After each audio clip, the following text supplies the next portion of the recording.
In the little next section, there's these 4 interactions with people that we're going to read. And what I found super interesting about this is that there's 2 of the people in these interactions that he comforts and 2 of the people in these interactions that he challenges. And just seeing like what are the situations and the different kind of things where Jesus responds with comfort or with challenge, like I find that really interesting. And I think we're going to, so that's the lens we're going to be looking at this through, because I think a lot of wisdom comes from like, when do I comfort others? When do I challenge others? And a lot of like, I could avoid a lot of embarrassing situations, a lot of hurt friends if I had known that kind of wisdom earlier, right? And even more important is like personally, when do I let something challenge me? When do I actually just need comfort from God? Those are, and obviously Jesus is a master at this. And so there's a lot to learn from him here. So we're going to look at it through that question of like, what is the posture? What are the situations that are different here? And why does Jesus respond in these different ways? And then real quick, a little bit of background that you need to know before we dive into it together is, so there's a guy in there that's talking about how he needs to bury his father. And what you need to know is that in Jewish culture, if your father had just died, you immediately go into burial. And so there is no way that this guy his father like just died and now he's there like talking to Jesus and hanging out with him right now.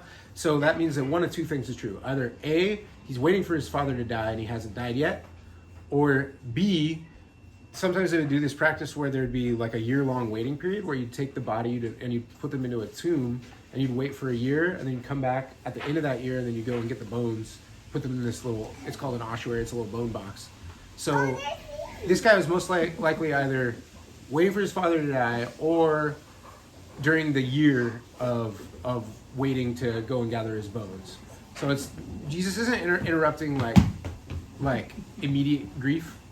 But it is important to know that, like in Jewish culture, nothing came in front of burying your parents. Like it was actually really important. So it was socially really inappropriate what Jesus is doing here, and it is still really challenging. But it's probably not interrupting like the grief process. So go ahead and read it, and then we'll come back in a few minutes.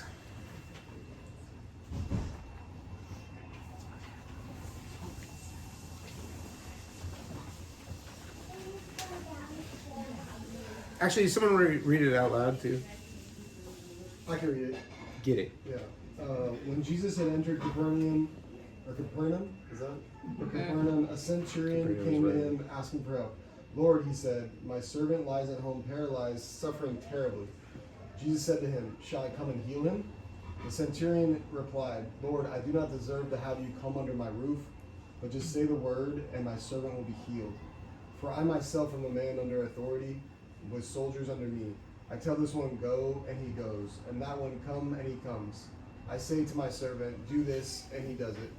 When Jesus heard this, he was amazed and said to those following him, truly I tell you, I've not found anyone in Israel with such great faith. I say to you that many will come from the east and the west, and will take their places at the feast with Abraham, Isaac, and Jacob in the kingdom of heaven. But the subjects of the kingdom will be thrown outside into the darkness, where there will be weeping and gnashing of teeth. Then Jesus said to the centurion, go, let it be done just as you believed it would. And his servant was healed at that moment. When Jesus came into Peter's house, he saw Peter's mother-in-law lying in bed with a fever. He touched her hand, and the fever left her, and she got up and began to wait on him. When evening came, many who were demon-possessed were brought to him, and he drove out the spirits with a word and healed all the sick. This was to fulfill what was spoken through the prophet Isaiah. He took up our infirmities and bore our diseases. When Jesus saw the crowd around him, he gave orders to cross to the other side of the lake. Then a teacher of the law came to him and said, Teacher, I will follow you wherever you go. Jesus replied, Foxes have dens and birds have nests, but the Son of Man has no place to lay his head. Another disciple said, Lord, first let me go bury my father. But Jesus told him, Follow me and let the dead bury their own dead. So go ahead and take a few minutes and look at it in terms of like, who does he comfort? Who does he challenge? What's their situation? And then the last one is going to be, what's their approach to Jesus? So first of all, who does he comfort? Centurion. Centurion. And who else? Peter's mother-in-law.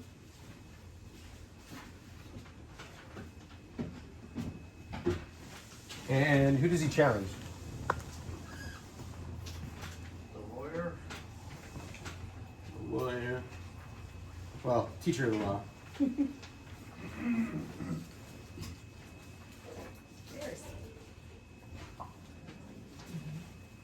And who else? Another disciple. All right. Now, what situations are they in? There's also the sons of the kingdom, which are the Jews, because the Jews are considered the sons of the kingdom. That is also challenging. Okay. Yeah. The many. And also maybe comforting the sick and the Oh, yeah. Yeah. Yep. For individuals, two groups. That's a good juxtaposition right there. Okay, what are their different situations? Both the centurion is coming on behalf of somebody else, and then it actually says, this jumped out at me this particular time, that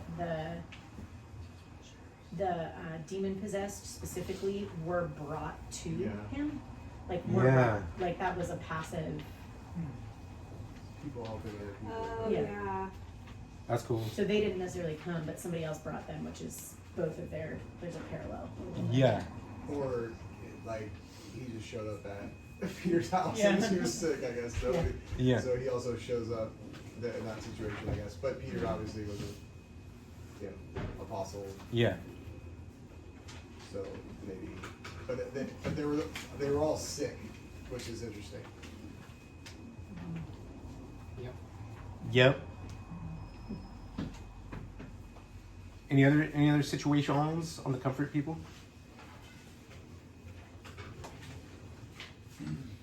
Well, the servant, the centurion servant, was like wasn't even directly connected to Jesus. Yeah. Like he was. Yeah. Asking for somebody else. Oh yeah. Like Was there a nuance I didn't get there? I guess not. No, that it's not like he was a disciple. He wasn't even probably aware Yeah. of the conversation. Yeah. He was just laid up somewhere else. We probably have a range of different social and ethnic groups. Mm-hmm. If we have the centurion and his servant, who were Greek, and the centurion's really high status. Peter's mother-in-law is, I assume, low status, and the second demon possessed, I guess we don't know anything about them, but they super were low. probably very low status Yeah. as well. If it was anything more than, if it was chronic. They were Yeah. probably totally ostracized. Okay, so what's the situation for the people that he's challenging?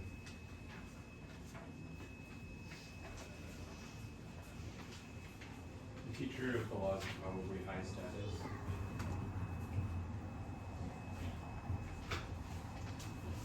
Yep. What else? Probably been around for a while or been exposed to God for a long time. High exposure. Yeah, I'm that's a curious good one. about the disciple. I'm like, wait, what? Who is this disciple? Like, was this a disciple of Jesus? Was this anyway? But it does imply that he's already been around for a little while. Yeah. What else? They're wanting to like follow him in a larger capacity than they currently are. Yeah. They're ready for more. There's like some Yeah. there's some consent implied in how they approach him. Like one's a disciple, the other one's like, teach me more about the law, right? So there's And maybe like a sense of expectation. some right consent. Yeah. What else? So these people are in immediate sickness. I don't know how we want to categorize the guy who's asking for the burial thing, but he's either waiting for a trauma to happen or it's been like a year of waiting for the bones to be ready, right? So it's not as immediate. And then let's talk about approach. Jesus' approach, or Let's talk about the approach of the people. Like, how do they approach Jesus? And this is basically, we're just talking about centurion and the teacher of the law. How are their approaches to Jesus different?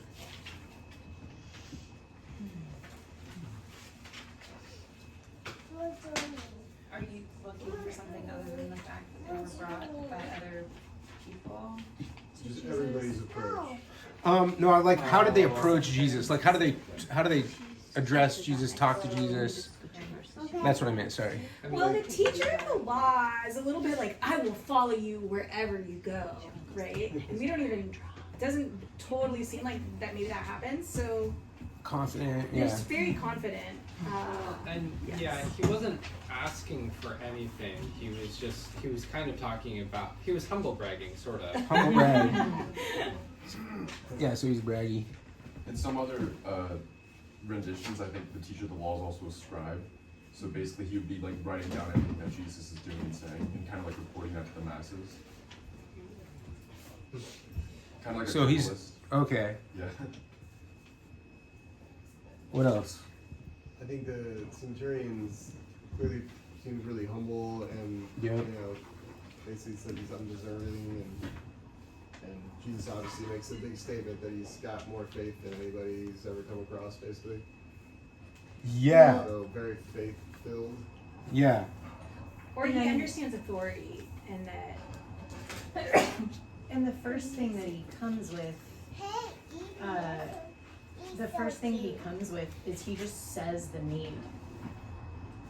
Like the first thing that the centurion says is, "My servant lies at home paralyzed, suffering terribly." Like he doesn't ask for anything. Jesus is the one who says, "Shall I come and heal him?" He's just like, maybe that would be like. But he says like, "This is what the need is," and Yeah. that's not the only time that That's interesting. Jesus is brought. Like somebody just brings a need to Jesus, and he's like, "What do you want me to do about it?" I like that. All right, we're gonna go into interpretation mode now. You guys ready? So, looking at this, what can we learn from who Jesus comforts versus who Jesus challenges?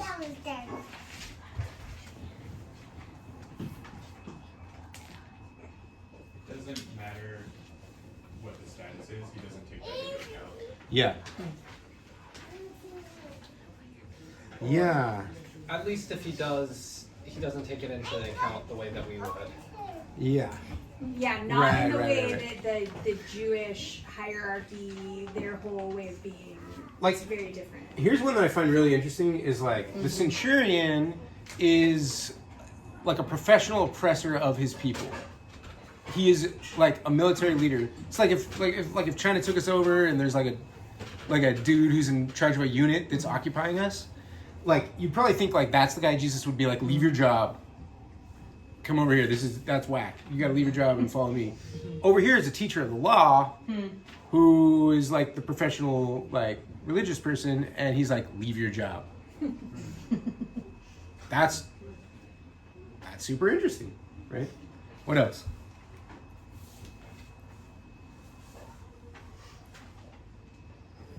He also challenged the disciple, Yeah. because similar to the teacher of the law, like they were both, professing to follow God and like serve Him, like according to Jewish tradition. Yeah. So Jesus seemed to have it out for the people that are following like the Jewish tradition. Yeah. Well, and the sense of When people are bought in and there's Yeah. consent, there's like a growing kind of challenge. But what's also interesting is like nobody's more bought in than Peter, right? And so there's also this sense where when you're already saying yes to Jesus, there is like some comfort that comes from being with Jesus, right? Like, yeah. What else? What are we trying to answer again? What can we learn from this about like what kinds of people Jesus comforts versus challenges? I think maybe the through line with all the comforting is they all have needs Yeah. that are clearly there, like seen, and the people that he's challenging, it's not really like they're like, man, I really need you in this way, I need help. Or there's not even an ask sometimes. Yeah. They're not really even. I don't think they do ask him anything. They're just saying things. Yeah. Traditionally, too, the centurion, well, none of these people can get to the temple at this point in their life because centurion's Greek. The mom can't get out of bed. Also, she's a woman, so that's like she's very low status. Yeah, Seeking outside. demon definitely can't go. So they can't even get to the temple. Yeah. That's really beautiful. There's something too about like giving comfort to those that like need comfort. Yeah. And like a calling to discomfort those that have comfort. Yeah. And like that there's balance in skill set. Like suffering builds character, builds empathy, builds humility, and like kind of always having all your needs met sort of breeds this like cluelessness, I think, sometimes. Yeah. Yeah. Another little juxtaposition here that I like is like the people who are in immediate trauma, like this person's dying right now, like Jesus responds to that. He's not about challenging them at that moment, right? But then the person who's a disciple, who's probably waiting a year for his bone box to be ready, let's assume that this guy wasn't just using the social responsibility aspect of it, and he actually is like still sad in some way. He might just be using it as a social responsibility thing to like get out of doing something hard. But if he actually is sad, then it's like Jesus knows that there's like a tipping point in the grief process where it's actually healthy to challenge someone out of it, maybe. Well, and also like if he did follow Jesus, maybe he would have seen miracles and like it would have been encouraging for, you know what I mean? Yeah. Yeah. So yeah, what else can we learn about these different situations that Jesus comforts or challenges in? I think there's also something that I'm just noticing for the first time right now, where like the conversation with the centurion is about authority and orders, and like if you say this, like I know that I'm a man under authority, so like if you say this, my servant will be healed. And then actually in verse 18, when Jesus saw the situation that the teacher of the law and the disciple are responding to is when Jesus gave orders to cross to the other side of the lake, and that's actually when they came up to him. So like there's something there about like Authority, yeah. Jesus gives orders to cross to the other side of the lake, and the teacher of the law comes and says, "I will follow you wherever you go." And he's like, "Cool. So I just said go to the other side of the lake. So why are we having this conversation?" Yeah. And It is weird, yeah. And then anyway. Yeah. I hadn't caught the like authority and orders. Authority, yes. That's yes. Yeah, that's actually a really cool point. I also noticed that like Jesus speaks to the centurion as if he is like a subservient Jew under a Roman commander. He says the first thing he says is like, "Shall I come and heal him?" As if like he's the servant, and the centurion is like the authority in that position, which I think is really interesting. Yeah, the centurion definitely flips it back. What else is popping out for you guys? I love this question. Yeah. What's the question? Who does he comfort? Who does he challenge? What can we learn from these different things? I got some stuff to say. Oh, well, Go. just another thing that I was mentioning is there is something to the, like, it's talking about like he came to fulfill what was spoken through the, like, so there's like this, like, I came to heal, like, he took up our infirmities and bore our diseases. Like, there's something about he's like on a mission, like this is why he came. And, Yeah. I don't know, so I think that's also fitting for like the comforting side of Jesus and why he's doing what he's doing. Like, Yeah. that's like who he was and who he was prophesied to be and all that stuff. So there's something interesting there that, I don't know, is, I think the infirmary, I don't know, I remember reading Isaiah, there's some in the back of my mind about him like carrying our sin and stuff too, and implied in that. And I think so there's something about like sinners, quote unquote, versus like religious folk and people that maybe have it all together and or that think they do in some capacity, Yeah. compared to the people that are lowly, humble, sick, like lower like status. Because if you're sick back in the day, you were like definitely impoverished, like because that's what that would do to you, you know. So yeah, I don't know. There's a lot there. Yeah. Too. There's a ton there. There's something interesting about comparing the two different groups. Yeah. I mean, because so Jesus goes to Peter's house, heals Peter's mom.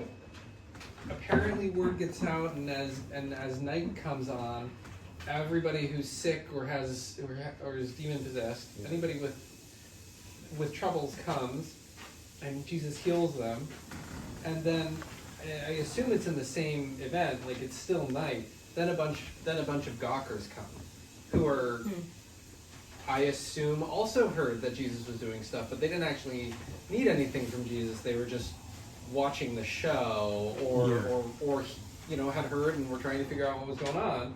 And it's interesting, when the people had needs, there wasn't anything that he asked of them. But when the people just wanted to watch him do his thing, like he wasn't going to be their circus monkey. And he was like, I'm out of here. And I assume that's at night, which seems weird. Like he was so uninterested in being there to be in the middle of the crowd that he was like, we're out. Like, peace out, guys. Yeah. See ya, Peter-in-law's mom. You're good now. I'm done. You know, it's interesting. It seems rather sudden. I don't think you traveled that night. It's not like they had streetlights. Yeah. So I feel like there's, if you think about it, there's an implication of haste. He's also going to, I think he's going to Gentile territory too. Right. Like if you, cause Yeah, that's right. Yeah. yeah. Oh, that's interesting. That's and Because he's crossing the lake, and where he is Capernaum, right? And then I think he's going to guess. to Nineveh. That is super Is that where the interesting. demon-possessed guy? Yeah, it is interesting that right before he boards that boat, he's like, not gonna work for you two. Well, and maybe it's connected to the point that he's making between the two different groups, because he does make a point of saying to the centurion, like, you have more faith than all these people in Israel, which is kind of crazy. Like, and then he's challenging these.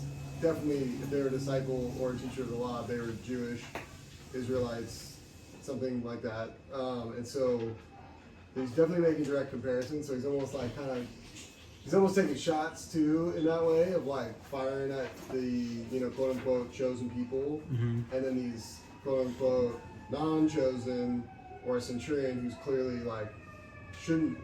There's no reason in the book of why he should have the faith he has. He's like, but he could have just been like, dude, you have a crazy faith, but he's like, you have more faith than everybody in Israel, which I think is kind of on purpose. Yeah, he was amazed. Yeah. That's pretty cool. Like, Jesus is not. Yeah. Is this the only place that Jesus is amazed? I don't know. I think it's. Yeah. I mean, that's like a big deal. I like that. It would be awesome to like amaze Jesus. Yeah.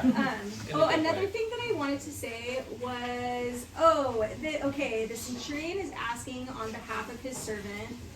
It seems like potentially Peter is asking on behalf of his mom, and then we have the demon people that are brought by other people. So that's pretty cool that it's these people that have faith that are coming to Jesus, and then other people are getting blessed as a result. Like they're asking on behalf of their friends, their community, and then those people are also getting blessed or healed. Yeah. Right. Yeah, I feel like one thing that was really interesting is that so Jesus is kind of rebuking the Jews, right? And he's like, oh, like your teachers of the law, he's already criticized them a lot before. He's criticizing their lack of faith, and he's kind of like uplifting the Gentiles in this context. But then he also says to that disciple, like, let me go bury my father because I have family obligations. And he's like, let the dead bury their own dead. But literally in the same passage, he's going back to Peter's house, who he basically said, like, get up and follow me and just leave everything behind. Yeah. So he's going back. Jesus. Yeah. He's like, give your entire life to me, and Peter just like drops it all, and then Jesus goes back to his parents' house, and he's Yeah. like, I'm gonna heal your mom. Yeah, So that's it's so like, cool, dude. I think that's really cool, and like all the people that he left behind, like in their village and town, like it's not like that was the last time Peter ever saw them, because obviously he's healing all the people that were there. So it's like, I think what Jesus was really asking for is like for the faith and for Yeah. the heart to change, that he could actually come in and do work. Amen. The ideas are flowing. Let's go. I was just gonna say how awesome it is that like he didn't even have to like, be in the room with someone to heal him, and that's Yeah. why he was so amazed, because he's like, wow, like the message of what I'm doing is like spreading so far, so why the people are even like assuming that I don't have to be there with them. Yeah. He's like, say the word, and later with he drove out the spirits with one word, and it's just so powerful. Yeah. This is stealing some of my later thunder, but I want to jam on it for a second, which is like, there's such a trust in Jesus' authority that he's like, you don't even need to be there. You don't need to like go do incantations or like do something over the top of him with a wand or something, right? Like you're in control of the whole world. So if you want it, it's going to happen. And that's like a level of faith that he hasn't seen from anybody there yet, right? So any last thoughts? I'm about to do some. Lisette's got one. Yeah. Just to back up what she said, with the approach that Jesus had before that, in verse 7, he says, Jesus said to shall I come and heal him? He's like, Yeah. asking us. Yeah. Like, what you want, you need to ask. Yeah. Yeah. Yeah. Don't be afraid to ask for what Yeah. you Yeah. want, and I'll do it. Yeah. Any more? I just Yeah. like that. I mean, I don't know if it's implied, but it's not said anywhere. But the two people that he challenges, maybe they followed him. Yeah. We don't know. That's true. Yeah. Yeah, it was an invitation. They may have taken it. What's up? I also just caught that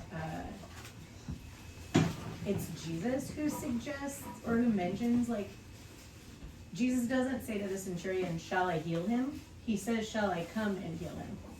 Yeah. Like, he actually suggests. He's like, you don't even need to come. He says, can I come? And he's like, I mean, yeah, which to me is also amusing. That Jesus is like, do you want me to come and heal him? And he's like, how about you just heal him? You don't have to do that. Yeah. That's rad. Kind of weird. Okay, I got some observations to throw out here.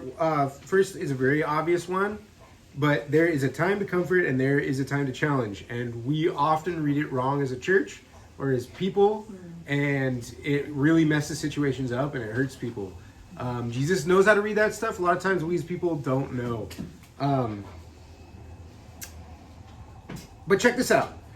This is really interesting, and Garrison said something to this effect, but basically, the Jesus challenges, they go to the arrogant, not to the victimized or the people who are in immediate trauma. Like, that's who Jesus challenges, right? And a lot of times in church culture, it's the opposite, where it makes the arrogant feel great. Like, oh, I'm a super Christian.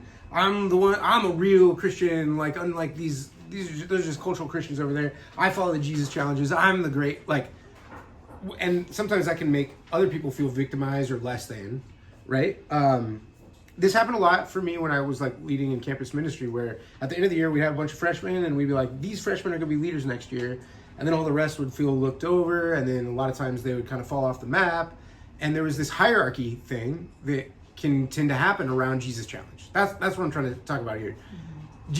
Jesus was undoing hierarchies with his challenges. He was not reinforcing them, right? And so if the way that we handle challenge as a church creates a super class of empowered people, and then the rest are like, I don't measure up to those people, we're doing the opposite of the way that Jesus handled challenge. And we need to know there aren't like A Christians, B Christians, C Christians, D Christians. There's only F Christians. There's only sinners saved by grace. And the only A Christian is Jesus, and we get his record, and that's how the cross works, and that's the whole thing. So we're not here to use challenge to make a super class of better people, right? But we can't let ourselves off the hook, because the reality is, here's the problem, is that when we talk about how there's space for comfort and there's space for challenge, then it kind of sounds like we're saying like, oh, do a choose your own adventure. Like, do you feel like you want to be comforted? Do you? Do you feel like you want to be challenged? do you. Jesus does the opposite here, where the people who are ready for a challenge, like Cornelius is like, you're God, you're the Lord, like you have everything. He doesn't see a need to challenge that guy. Sorry, the centurion. Sorry. C word. The centurion.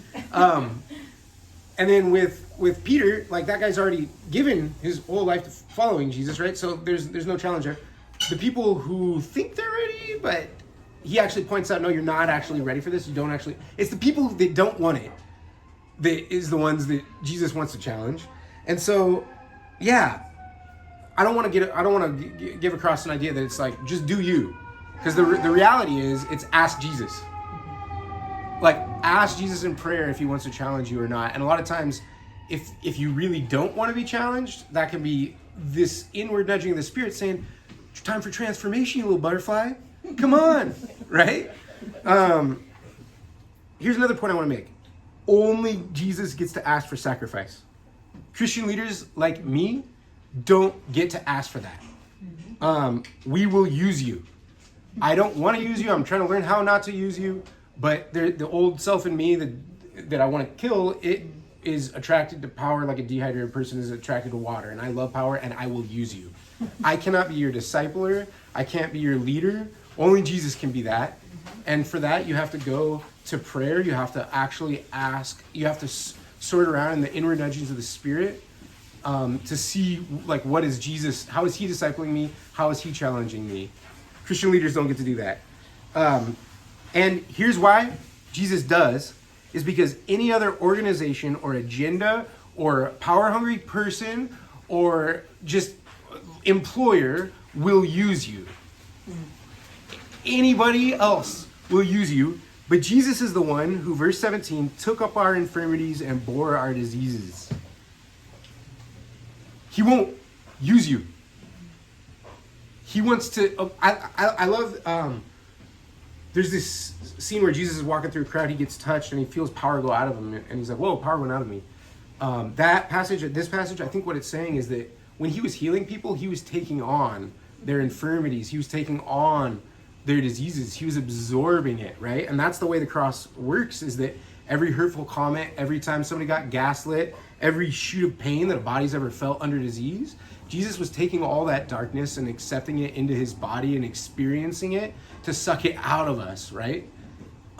That's why we can trust Jesus with our whole life, that we can trust him to call him Lord, that we can give ourselves to him, is because he's the only God that isn't going to hurt us. He would injure himself to take away the things that have hurt us, right? He's the only one that you can give yourself to completely and then get yourself back completely redeemed. You give yourself to any other agenda or power structure, it will not work like that. Okay, approach. So I want to talk about the approach now. So I love this. No one caught it, so I get to like point this little nugget out, which is that in the first word that comes out of the centurion's mouth and in the first word that comes out of the teacher of the law's mouth, they name Jesus. And they name him with a word that summarizes the way that they see Jesus. So what are those words? What is the centurion? What's the first word? Lord. And what is the first word that the teacher of the law says? Teacher. So what do you go to a teacher for, and what do you go to the Lord for? Like, how are those relationships different?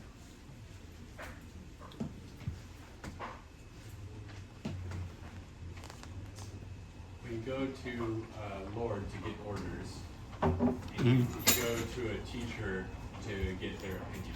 Yeah. Get taught. Can we define Lord? Go ahead. I'm not prepared. Can somebody define Lord? Lord is a king. Yeah, Lord is it's a person. It's a person in power. I mean, the ultimate lord in that for the centurion was Caesar, who was the emperor, who was the god, who was the god king.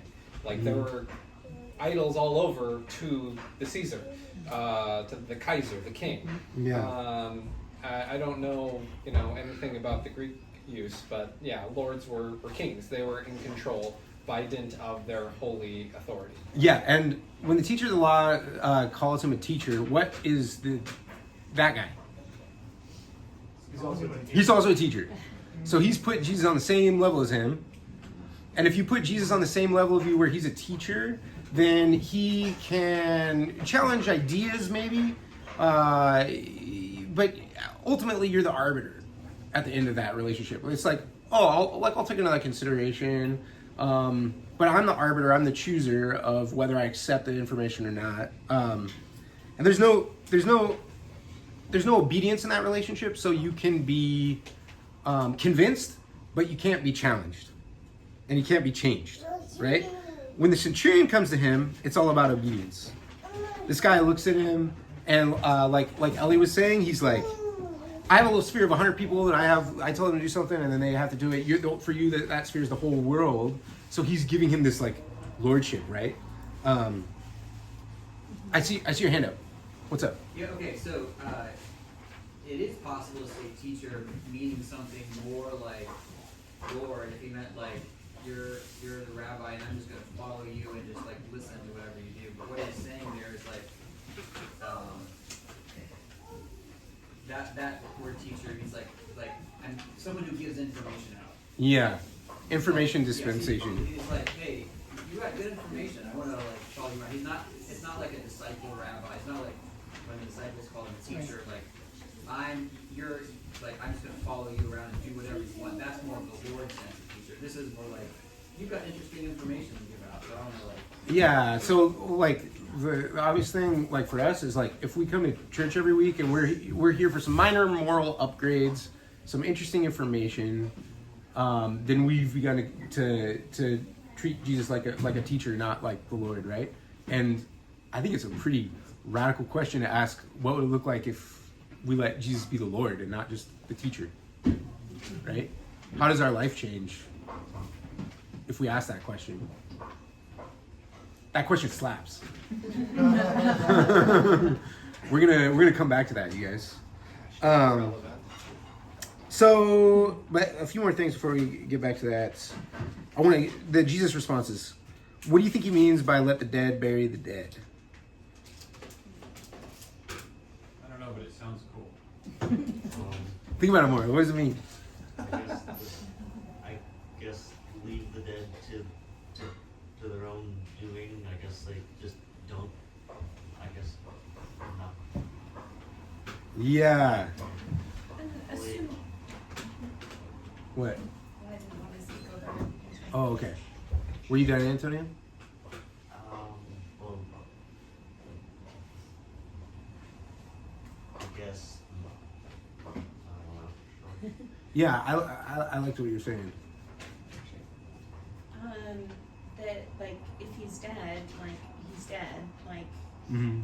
there's not like there's no relationship. There's no like service that can be done. Like you are alive. Like come be alive. Yeah. Yeah. Yeah. I think you're saying like spiritual responsibilities obviously rank higher than social responsibility kind of things. So that's at least part of what he's saying. But yeah, also like I think like Antonio was trying to say is if you're spiritually dead, then the things that you're doing are dead. And Oh, that's not what I was implying. Okay. What were you implying? I guess sort of just like maybe like take a break or come with me and you can do the burying stuff later. Yeah, for sure. Yeah, but like I think there's some element of like when you become spiritually alive, you look at a lot of the things that need to get done. Like there's all our lives are so much of our lives are just like dictated by like the social responsibilities around us that maybe our heart's in, maybe it's not, but usually it's not. And when we become spiritually alive, it's much more of a situation where we just see like, oh, this is what God's work is doing, and I'm going to prioritize that, like first and foremost. Well, and so much of the time I feel like we were just reactionary. You know what I mean? Like, oh, this person died. Now I have to go do this thing. It's just reactionary. Whereas, like, yeah. I think I'm smelling gas. Yeah. Could you go check Yeah. the stove? There's some kind of gas smell. I do think there's something about the spiritual aspect of what he's saying, yeah, and the term of the let the dead bury their dead. So it's like I think it's getting way more than, I think he's getting very metaphorical for sure. There's something about that, like if there's a spiritual aliveness, there's a spiritual deadness that people can have. Yeah. And if that's, so I think he's also implying something with that, because physically dead people can't bury physically dead people. Yeah. So it doesn't make literal sense. No. But so there's a metaphor of like something deeper in terms of that, and I do think in the context of everybody he's talking about and talking to, I think maybe there's something in terms of the disciple, Jewish teachers of law stuff that maybe he's putting in that camp potentially. Yeah. I'm gonna just gas it so Yeah, you're good. Maybe we can. And what do you want to say? It probably also spoke a lot to the Jewish audience, because like I'm sure that the Jews were used to like hearing a lot of the stories about, oh, like this is our promised land, like we're gonna come here and kill everybody, and that's just what we do because God has given us this land. Like this is God's appointment. Everybody else is an evildoer, and so like God has put us in this position where we're kind of a warhammer. We can just go in and kill people. So I feel like the Jews are probably pretty accustomed to this narrative of like we are the supreme race, or like, you know, people who God has kind of chosen, and like there's the dead people. And so I feel like in a sense it probably spoke to that a bit of like, well, if you will acknowledge this as part of being a Jew, then also acknowledge this as part of being a believer, that there are those who are like dead in their sins, and there are those who follow me. And I feel like yeah, but obviously too, like you could say that it can get more complicated as well when like Jesus is obviously calling Peter Satan, when like we would consider Jesus or Peter over his lifetime like to be a disciple and a follower and a person who's alive, but there's obviously times where he's like filled with Satan, and Jesus very clearly calls that out. So in those moments maybe he's dead, maybe overall he's alive, but we don't really know, I guess. Really? Yeah, because I think, I mean, the way that I always took that to mean is that those who are spiritually dead can go and do the things that they need to do.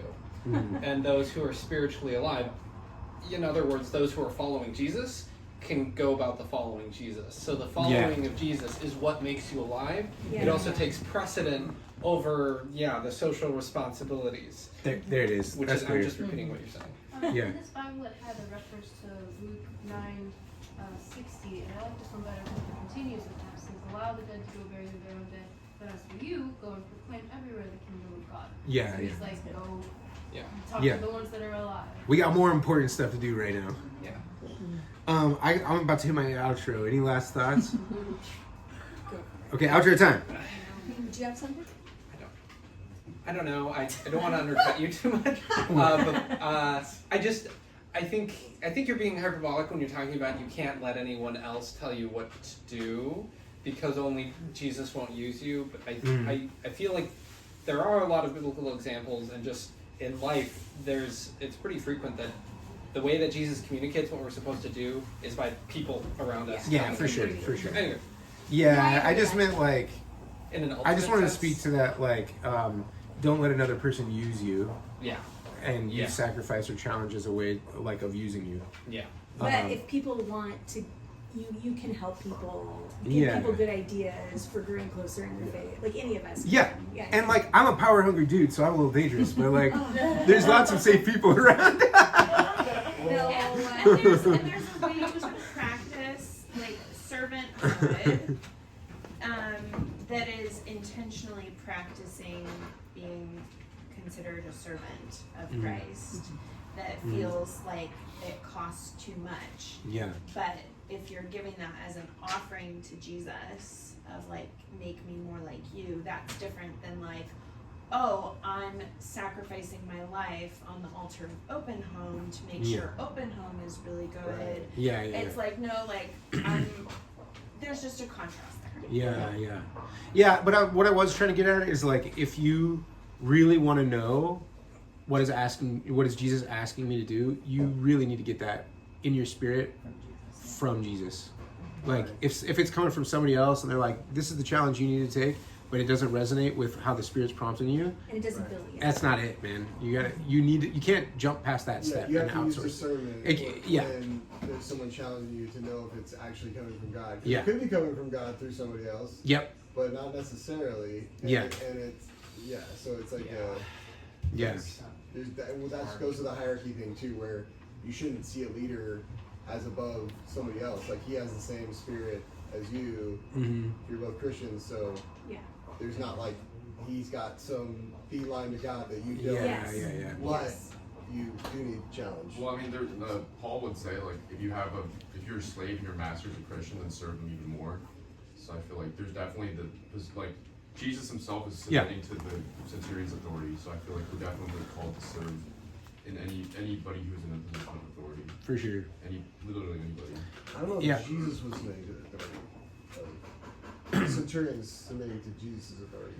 Well, I think that's why we kind of mentioned there's like a back and forth, because Jesus is obviously coming to him like a servant and saying, like, shall I come to heal him, as if, like, with a lot of respect, and as if, like, I'm willing to walk over there because you are a centurion. I don't know if I get. Well, okay. I mean, I don't know if it's about the centurion. Yeah. But I got. Yeah. I just want to say, like, it is good to. I'm glad that since we have this kind of structure, like, I'm gonna go off and saying stuff. I'm glad that we can like slow it down sometimes and be like, whoa, is this what we mean? And like, so thank you. I'm gonna hit my outro. You guys ready? Okay. So I'm gonna go off again, and then you guys are gonna have to ask me what I mean later. But okay, here's my outro. I love my pillow. My pillow and I have evolved into a bespoke relationship where I just get the exact optimum head height with my. I have this one pillow that I found, you guys, where all the other pillows aren't the right size. This one's just the right size, where I can achieve optimum angle of head, and it's perfect for sleep time. And it's the optimum elevation, it's all everything, right? And so I have used this pillow for a very long time, and so I ignore the fact that on the inside it looks like somebody has tried to tie-dye it with coffee. Like, I ignore the little peccadillos about the pillow, like, that if on a hot day, like, maybe something gets jostled in there and there's a little sour funk that comes out Dutch oven style. I'm okay with that. I'm okay with all of that. I don't like to admit it. It's true. But none of that matters to me because I can just veil it with my perfect little sheet that's clean, and we don't have to think about that anymore. And that pillow is my solace, you guys. And it's like, it feels like growing old with someone where you love the wrinkles because you're there to watch them form, right? I love my pillow. And if I go to a hotel, that pillow is unbearable, right? 1 is not enough, 2 is too many. That's the way they make them, right? You can try to scrunch them up, but then you got a weird angle going on. And even if it's like one of those really fancy hotels, right, where they got the goose feathers in there or whatever, and you can fluff that up and you can feel really great for a second. And it's like, whoa, the head height's there and it's so soft and it smells like bleach, not a sour funk. Like, this is pretty good. And then you're like drifting off to sleep and you're happy, but it's all lies. Because 3 hours later, you're gonna wake up and your neck is cricked and those stupid feathers have given up on themselves. And now it's just like a bunch of like popsicle sticks in there. You know what I mean? And it's no good. It's down to like 1 inch, right? And it's not just my pillow, man. Everything about where I sleep is dialed in. I've got a Caleb-size indentation right in there, right? I've got my accoutrements. I got my various creams and my medicines right next to it. I got my little cup of water. I've got my Kierkegaard book right there that makes me feel like I'm probably going to read that tomorrow, and I've had it there for 4 years. I love it. Like, it's all dialed in. Like, the window, I know how to open it just the right amount, and then I test the airflow with my fingers like I'm been raised by wolves. Like, I know how to dial it in, and when all that's working for me, I can maybe get 6 to 7 hours of sleep, right? So if you're telling me I gotta go to a hotel and I gotta sleep on some other guy's pillow, it's better be for a pretty good reason, because Papa's gonna wake up a little cranky the next day, right? We like to treat God like our favorite pillow. We like to treat him like he's always there for me when I need him, and he gets me like no one else can, like my pillow, right? And all that's true, and prayer can feel like that often. But the thing with a pillow is it accommodates to you, like it molds to you, and our relationship to God should not be like that. And it's easy to have pillow style teachings at church. Nobody's gonna have a problem with that. Nobody's gonna complain with that, right? And week after week, we can learn to treat Jesus like a teacher and never get around to treating him like the Lord, right? Because right here, what Jesus is saying is that if you want to follow me, you don't even get a pillow. What? One of those little polyester pillows, at least, that would shrink down. No place to rest his head, right? Nothing. So Jesus doesn't like the pillow metaphor for who he is. The pillow metaphor isn't what he uses. He uses the metaphor of picking up a cross. And Jesus said you have to die to live. And that means if your faith never feels like death, then it's probably not going to bring you very much life, right? And so a lot of us, we think, I want to follow you, Jesus, but I want to bring my pillow along. I want to bring my TikTok addiction along. I want to bring my alcohol use along. I want to bring my greed along, or my lust addiction. These are the things that I use to soothe myself. But at some point in your relationship with Jesus, if you're going to follow him, he's going to say, today we're going to leave the sweat-stained pillow behind. Right? And like the decisions that I made in my life that I'm proudest of are situations where Jesus told me to do something that I didn't want to do, and I did it. Giving up on dating that girl because Jesus is like, nah, she's not right for you. Listening to Jesus when he says, confess that thing, and then doing it. There have been so many times that I've asked Jesus, can I quit doing ministry? First in InterVarsity, a couple times with Open Home. And when Jesus is like, nope, you gotta stay. And then I just do it. And I think when I'm looking back at my life with Jesus and I'm looking back at it and he's like, here are the things that we can be proud of. The things we're gonna be proudest of are gonna be, it's not gonna be the times where church is doing great and it's growing and I'm feeling great about myself and I'm being funny and everything feels good, because those times, those are the rewards already in them. Like I do those for their own sake, right? But I think where he's going to be really proud of me is when church is shrinking, when I feel bad about myself, when I'm asking Jesus, can I quit? And he's like, stay. And then a little bit of my ego dies in the only way that it can, not triumphantly, but unwillingly, with a sour little attitude. It's the only way that the ego can die, right? And I think looking back with Jesus, he's going to be like, these are the times that you were actually able to prepare your heart to call me your Lord, not just your teacher, right? I think about like when I'm really sad about what's happened with my parents and I don't want to talk to Jesus about it. He's like, come here and talk about it. We're gonna cry now. And I go and I do that with him. Or like one time I was in an airport and Jesus was like, go talk to that person. And I was like, no, thank you. And he's like, no, you're going to go talk to that person. And I was like, that sounds really scary. And he's like, no, you're going to go talk to that person. And I'm like, I'm going to go talk to that person. And then I talked to him, and earlier that day, I can tell you the whole story, but like he'd cut open a tree and there's a heart inside of it. And he'd been dealing with his wife dying, and we had this really beautiful interaction. I got to tell him that God loves him. The reality is there's this special spot where when you die to yourself, God can work with that. He can do something. When you call him Lord, when you make him the Lord of your life, and you're like, what you want is what's going to happen. You want me to do this thing? Okay, I'm going to go ahead and do it even though I don't want to. He can work with that. That's where he can say, verse 13, let it be done just as you believed that it would, because he can release his healing power through that, right? We got to let the dead bury the dead. I wish there was a pillow version of this, but there isn't, right? In your life, there will be a battle of wills between you and the Spirit. Everybody's got to have that battle. When you sense that the Spirit is nudging you to do something that you don't want to do, let the Spirit win that battle. We're going to pray in a second. I want to make an invitation before we do. And it's a wide spectrum of people here. Like we were talking about. Jesus comforts some, he challenges some. It's not, these people are the good people and these are the bad people. No. If you're in a space where you just need comfort from Jesus, be in that space. Some of us are in a space where we need to be challenged by Jesus. This is a come one, come all space. So if we're going to really do that challenge aspect, we probably need a little breakout. So what I want to do is I want to invite people who are like, I know that Jesus is prompting me to be further challenged. We're going to do a breakout. I was talking with Cameron earlier this week, and we were vibing on how we want to get together with some people who want to get more radical about following Jesus and ask these kind of questions, right? So we're going to do a brainstorming around these questions. What am I holding on to that is keeping me from following Jesus? Is Jesus my teacher, or is Jesus my Lord?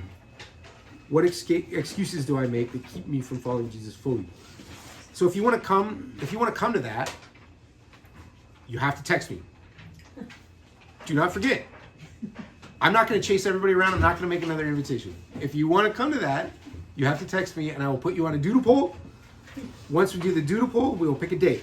When we pick a date, if you're like, I want to come, but I have a coffee date then, let the coffee drinkers drink the coffee. If it's like, oh, I want to come, but my parents are visiting that weekend, let the parents visit themselves. Can I get an amen? I love that one. Oh. Or, I want to come, but that's when my kid's taking a nap. Let the babies sleep when they die. or